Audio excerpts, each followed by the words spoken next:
रक्षाबंधन श्रावण पौर्णिमेचे 20 नियम. रक्षाबंधन श्रावण महिन्याच्या पौर्णिमेला साजरे केले जाते आणि पौर्णिमेची देवता चंद्र आहे. म्हणून या दिवशी भगवान शिवांसोबत चंद्राची पूजा केल्याने सर्व गोष्टीवर सत्ता प्राप्त होते. ही सौम्य तिथी आहे. दोघांची पूजा केल्याने घरात शांती आणि समृद्धी येते. श्रावण पौर्णिमेला उपवास केल्याने सर्व प्रकारचे चंद्रदोष दूर होतात. असे मानले जाते की रक्षाबंधनाला भगवान हनुमानाला राखी बांधल्याने भाऊ बहिणीचा राग शांत होतो आणि त्यांच्यातील प्रेम वाढते. तसेच जर तुम्हाला वाटत असेल की तुमच्या भावावर दृष्ट लागली आहे तर ह्या दिवशी तुमच्या भावावर 7 वेळा तुरटी उतरून ती चौकात फेकून द्या किंवा चुलीत जाळून टाका. यामुळे दृष्ट निघून जाईल. तसेच श्रावण पौर्णिमेच्या दिवशी दशविधी स्नान करणे देखील महत्त्वाचे आहे. राख, माती, शेण, गोमूत्र, दूध, दही, तूप, हळद, कुशा, गवत आणि मध यांनी स्नान केल्याने अनेक फायदे मिळतात.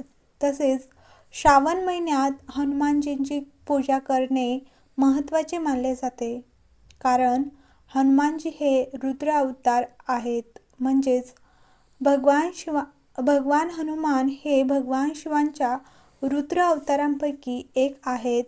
हनुमानजींच्या पूजेने सर्व प्रकारची संकटे दूर होतात. म्हणून श्रावण पौर्णिमेला बजरंग बलीची पूजा करायला विसरू नका.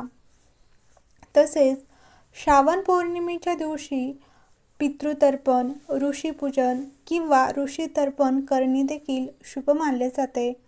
असे केल्याने पूर्वजांचे आशीर्वाद आणि पाठिंबा मिळतो, ज्यामुळे जीवनातील संकटे कमी होण्यास मदत होते. तसेच ह्या दिवशी शिव, पार्वती आणि त्यांच्यासोबत सर्पदेवाची पूजा केल्याने भगवान शिवांचा आशीर्वाद मिळतो असा विश्वास आहे. मातीचे शिवलिंग बनवून त्याची योग्य रीतीने पूजा करा. तसेच धोतरा आणि आकडा फुलांचा नैवेद्य देखील दाखवा. तुम्हाला लाभ होईल. श्रावण महिन्यात पांढरे चंदन घरी आणावे आणि दररोज घराबाहेर पडण्यापूर्वी त्याचा टिळा लावा. यामुळे तुमचे काम नीट होत नसेल तर त्यात सुधारणा होईल आणि तुमच्या सर्व समस्या दूर होतील. श्रावण पौर्णिमेच्या दिवशी एक नारळ घ्यावे. तो स्वतःभोवती 21 वेळा फिरवा आणि नंतर घराबाहेर कुठेतरी जाळा. यामुळे सर्व संकटे आणि समस्या दूर होतात. घरातील सर्व सदस्यांच्या डोक्यावरून हे 21 वेळा पुन्हा करा आणि नंतर विधी करा. श्रावण महिन्यात घरात रुद्राक्ष आणणे शुभ मानले जाते. शिवमंत्राचा जप करणे, रुद्राक्षाची प्रतिष्ठापना करणे आणि तो धारण करणे यामुळे देखील संकटांपासून मुक्ती मिळते. तसेच आर्थिक समृद्धीसाठी श्रावण महिन्यात चांदीचा नंदी बनवा. तो घरी आणा आणि त्याची योग्य पूजा करा आणि तिजोरीत ठेवा. यामुळे तुमची आर्थिक परिस्थिती सुधारेल.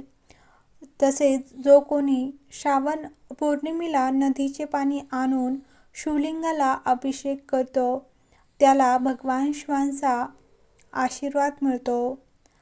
तसेच या पौर्णिमेला श्रावण उपकर्म करणे अत्यंत लाभदायक आहे. असे म्हटले जाते की ह्या दिवशी गणपतीची पूजा केल्याने भाऊ बहिणीच्या नात्यातील प्रेम अधिक वाढते.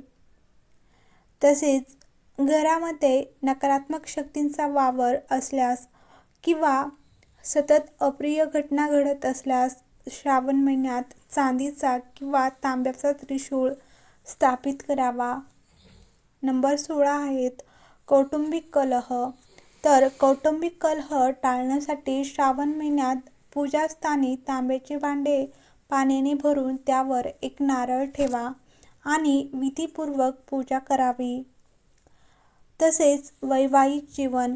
तर वैवाहिक जीवन सुधारण्यासाठी पती पत्नीने मिळून भगवान शिवांना अमृताने अभिषेक करावा. यामुळे त्यांचे नाते अधिक दृढ होईल. आणि श्रावण महिन्यात देवी पार्वतीला खीर अर्पण केल्याने सर्व प्रकारची संकटे दूर होतात.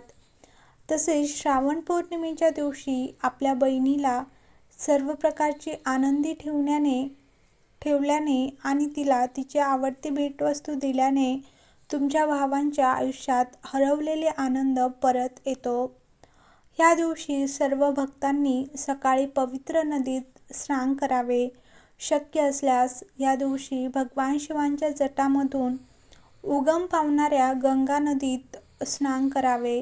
यामुळे तुमचे भाग्य उजळेल. स्नान केल्यानंतर दिवसा कोणत्याही वेळी स्वतःच्या हाताने गायींना चारा पाणी द्यावे.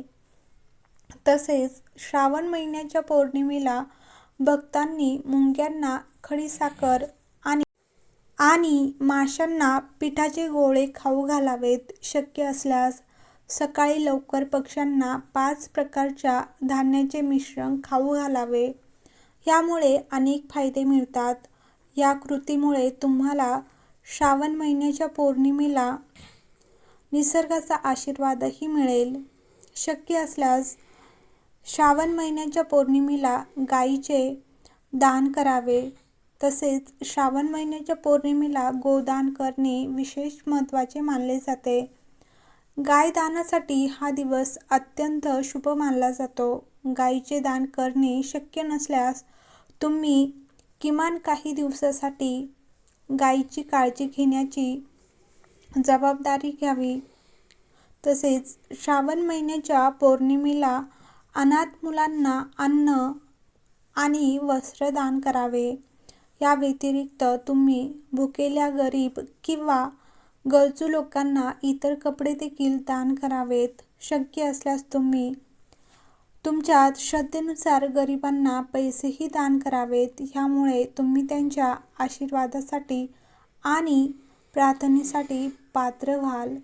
तसेच श्रावण महिन्याच्या पौर्णिमेला देवी लक्ष्मी आणि भगवान विष्णू यांची विशेष प्रार्थना केली जाते.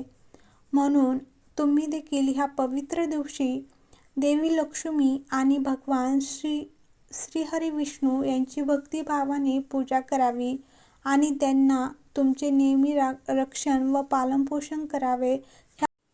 यासाठी देवी लक्ष्मी आणि भगवान श्रीहरी विष्णू यांना प्रार्थना करावी.